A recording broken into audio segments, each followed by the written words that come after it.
Just 10 kilometers away from Varanasi is the city of Sarnath. Sarnath is a major pilgrimage site for the Buddhists from all over the world and also home to many historical monuments. If you are visiting Varanasi and you have an extra half day, you should probably consider adding Sarnath to your itinerary. As you enter the temple, you can see a beautiful golden statue of Buddha inside. The walls of the temple have a lot of mural paintings that look somewhat similar to what you can see in Ajanta caves. This temple was built in the early 20th century and is a prominent place of worship for the Buddhists. Just outside the temple, you can see a big statue of the great Emperor Ashoka, as he played a crucial role in Sarnath's history during 3rd century BC.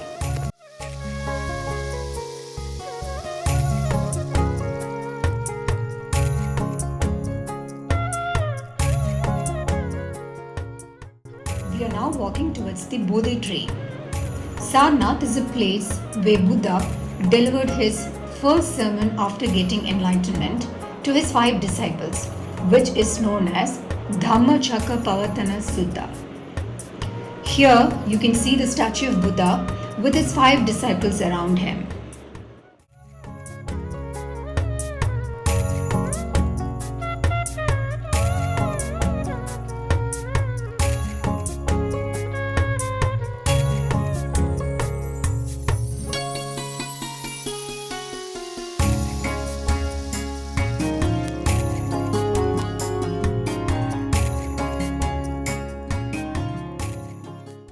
As you walk around the temple, you can see these pieces of stone pillars on the ground with some inscriptions on them. These are pieces that have fallen off from the stupa over time.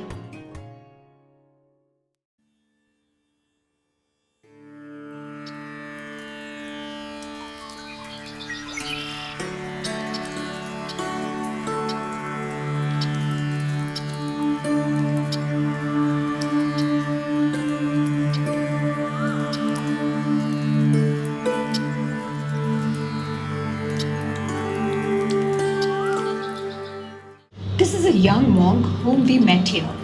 Sarnath continues to attract Buddhist monks from around the world who come here for meditation study and spiritual practice.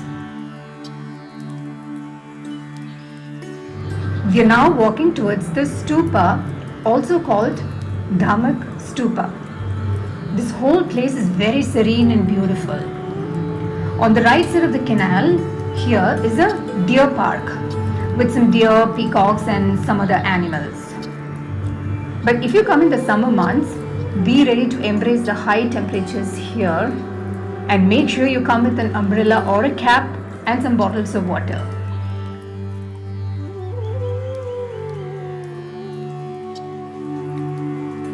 And finally, we are here near the stupa, but we can see it only through the gates from here. The actual entrance to the stupa is from the other side, from the archaeological ruins entrance. So you can see here there are stone pieces around the stupa, and some of the stone pieces we saw on the ground around the temple a little while ago are some of these pieces that have fallen off from stupa over a period of time. On the way, we saw the sari factory that's run by the residents in the area. We also needed some rest, so we went inside to see the process of weaving a sari. They also have a shop here that sells these handloom saris, and they're priced very reasonably.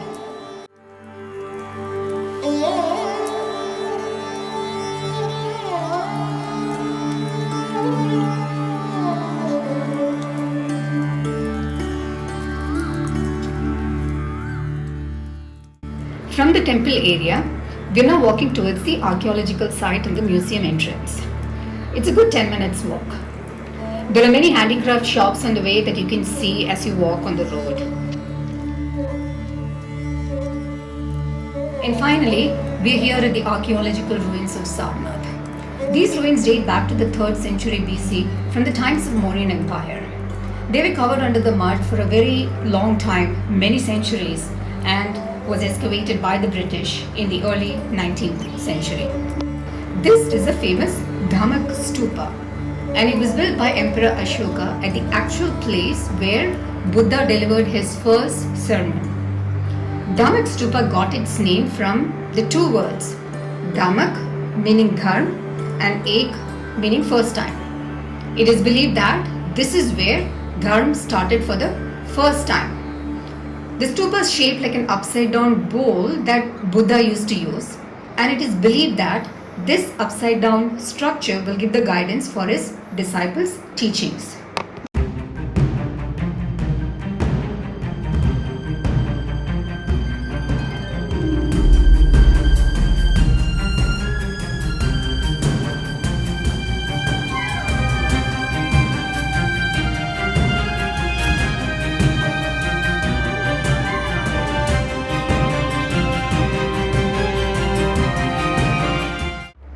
We are now at the place where Ashoka Pillar was erected around 250 BC. This pillar is made from a monolithic rock of Chunar stone. The bottom part of the pillar stands intact even today after so many centuries. The top part of the pillar, however, is kept in the Sarnath Museum and it serves as India's national emblem. There are many more attractions to see in Sarnath, like the Thai temple, Japanese temple, and much more. But we were so tired after so much walking in the heat and hence decided to call it a day after visiting the Thai temple.